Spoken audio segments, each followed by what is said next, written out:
Haleluya. Selamat pagi dan kembali saya ucapkan salam merdeka, merdeka, merdeka. Haleluya. Baru kemarin kita merayakan hari ulang tahun kemerdekaan negara kita Republik Indonesia yang ke-76. Dan hari ini saya ingin kita kembali merenungkan tentang kemerdekaan itu. Di dalam kitab Galatia pasal yang ke-5 ayat 1 firman Tuhan berkata begini. Supaya kita sungguh-sungguh merdeka, Kristus telah memerdekakan kita. Karena itu berdirilah teguh dan jangan mau lagi dikenakan kuk perhambaan. Saudara-saudara, sejarah bangsa kita, sejarah negara kita mengenal satu masa yang disebut dengan perang kemerdekaan. Apa itu perang kemerdekaan? Perang kemerdekaan adalah perang sesudah Indonesia diproklamirkan sebagai negara merdeka. Sesudah proklamator kita Bung Karno dan Bung Hatta memproklamirkan negara kita merdeka, maka penjajah, saudara-saudara, penjajah berusaha untuk kembali menjajah kita. Itu sebabnya kita kenal dalam sejarah disebut dengan agresi militer pertama dan agresi militer yang kedua. Mereka berusaha untuk kembali menjajah bangsa kita. Itu sebabnya kita kenal dengan ada peristiwa perang 10 November, Hari Pahlawan, perang kemerdekaan, mempertahankan kemerdekaan itu. Saudara-saudara, secara rohani pun demikian adanya. Yesus sudah dengan sungguh-sungguh memerdekakan kita. Dengan sungguh-sungguh. Saudara-saudara, kata sungguh-sungguh ini artinya adalah sesuatu yang real adanya. Sungguh, bukan bohong-bohongan. Kita dimerdekakan oleh Tuhan kita. Lewat pengorbanannya di kayu salib. Lewat curahan darahnya. Dia telah memerdekakan kita dengan sungguh-sungguh. Tetapi ingat, Iblis selalu berusaha untuk kembali menjajah kita, untuk kembali memperbudak, memperhamba kita. Itu sebabnya kepada jemaat di Galatia dikatakan, jangan mau lagi dikenakan kuk perhambaan. Iblis berusaha dengan segala macam caranya, dengan tipu dayanya, berusaha untuk memperhamba kita kembali, memperbudak kita kembali. Satu pengajaran dari Yesus di dalam kitab Injil Matius pasal 12 ayat 43, Yesus berkata begini. Apabila roh jahat keluar dari manusia, ia pun mengembara ke tempat-tempat yang tandus mencari perhentian. Tetapi ia tidak mendapatnya. Lalu roh jahat itu berkata, aku akan kembali ke rumah yang telah kutinggalkan itu. Maka pergilah ia dan mendapati rumah itu kosong, bersih tersapu dan rapi teratur.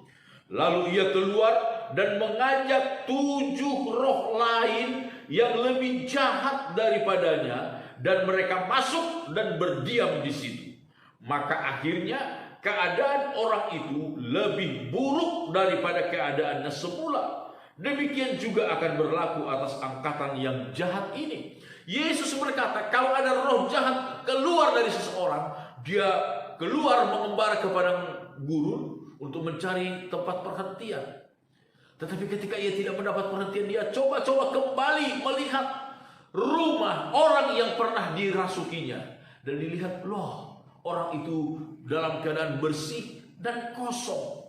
Alkitab berkata dia keluar kembali, dia mengajak 7 roh lain yang lebih jahat, yang lebih kuat daripadanya, dan berdiam kembali di dalam rumah yang kosong itu, di dalam diri orang yang kosong itu, sehingga orang itu lebih jahat, lebih buruk dari keadaannya semula. Saudara-saudara, seringkali pengalaman dari anak-anak Tuhan mengalami hal yang demikian. Dia sudah lepas dari satu dosa. Dia sudah lepas dari dosa narkoba, dari dosa ketergantungan seksual dan lain sebagainya, dosa-dosa seksual dan lain sebagainya, dosa-dosa pornografi dan lain sebagainya.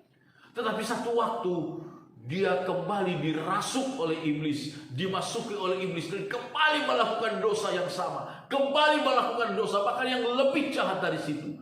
Saudara-saudara, itu adalah permainan, usaha dari setan. Dia mengadakan agresi kembali untuk merebut kembali, untuk memperbudak anak-anak Tuhan kembali. Kita harus waspada dengan itu. Bagaimana caranya kita untuk menangkal supaya hal itu jangan terjadi?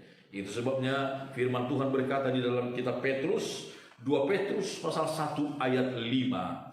Firman Tuhan berkata, justru karena itu kamu harus dengan sungguh-sungguh berusaha untuk menambahkan kepada imanmu kebajikan, dan kepada kebajikan pengetahuan, dan kepada pengetahuan penguasaan diri, kepada penguasaan diri ketekunan, dan kepada ketekunan kesalehan ibadah, dan kepada kesalehan kasih akan saudara-saudara, dan kepada kasih akan saudara-saudara kasih akan semua orang. Saudara-saudara, bagaimana caranya? Jangan sampai rumah rohani kita, diri kita yang sudah dimerdekakan oleh Tuhan, sudah dibersihkan oleh Tuhan, sudah dirapikan oleh Tuhan, jangan kosong. Jangan kosong. Isilah, tambahkanlah kepada imanmu kebajikan, perbuatan baik. Kita tidak diselamatkan dengan perbuatan baik, tetapi kita diselamatkan untuk berbuat baik. Kepada perbuatan baik tambahkan pengetahuan, kepada pengetahuan tambahkan penguasaan diri, kepada penguasaan diri tambahkan ketekunan, kepada ketekunan tambahkan kesalehan, kepada kesalehan tambahkan kasih kepada saudara-saudara, dan kepada kasih kepada saudara-saudara tambahkan kasih kepada semua orang. Ini harus ada, saudara. Jangan sampai kemerdekaan itu kita biarkan begitu saja. Itu kemerdekaan yang tanpa makna, dan pasti si penjajah akan kembali menjajah kita, akan kembali menjajah kita dengan cara yang lebih sadis, dengan cara yang lebih jahat. Tetapi ketika kita isi rumah rohani kita dengan iman kita tambahkan, kita isi dengan perbuatan baik, dengan pengetahuan, dengan ketekunan, dengan penguasaan diri, maka tidak ada kesempatan bagi si penjajah untuk menjajah kita kembali. Amin. Tuhan Yesus memberkati kita. Mari sama-sama kita berdoa. Bapa kami dalam sorga, kami bersyukur buat anugerah-Mu. Engkau yang telah memerdekakan kami dengan sungguh-sungguh melalui pengorbanan Tuhan kami Yesus Kristus di kayu salib. Oleh curahan darah-Mu, Engkau telah mengampuni segala dosa-dosa dan pelanggaran kami.